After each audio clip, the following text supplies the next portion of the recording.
L'amour plus fort que la mort, qu'est-ce que ça veut dire?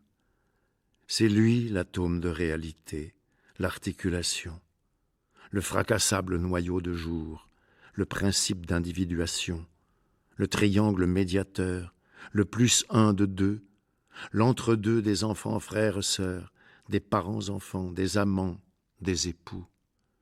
C'est lui le seul témoin qu'il y a de l'existence. Il n'y en a pas, sinon par cette relation qui précède les termes, qui fait les générations, les préférés, les proches. C'est lui le sujet, et non l'individuum refermé, l'auto qui se préfère, le self qui se sert. Cet individu désertifié dont la terreur a besoin pour augmenter son règne. C'est lui le sujet de ce dont il s'agit. L'histoire est histoire d'amour ou rien. Comme si elle était vivante et qu'elle fût privée de la vie.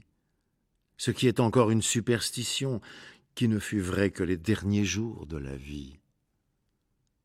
Éternellement veut dire pour toujours, à jamais, dans notre vie. C'est la coupure de la mort, la dématérialisation permanente, comment la dire? La désintégration explosive, insonore de moitié de vie, qui introduit cette différence extrême, la plus forte, quo maius nihil concipi possit, laquelle est hyperbolisée en éternité. Cœur cerné, rongé de vide, ou comme un théâtre de mémoire dont les loges, sautant comme des mines personnelles silencieuses, seraient effacées au hasard sans relâche. Amnésie tuberculeuse. Le livre sera non paginé parce que chaque page, ou presque, pourrait être la première ou la énième.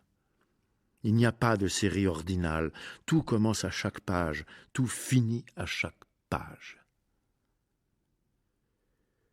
Je te chérissais. Il n'y a rien à faire. Je ne fus bourreau que d'avoir fait de cette sentence ma favorite.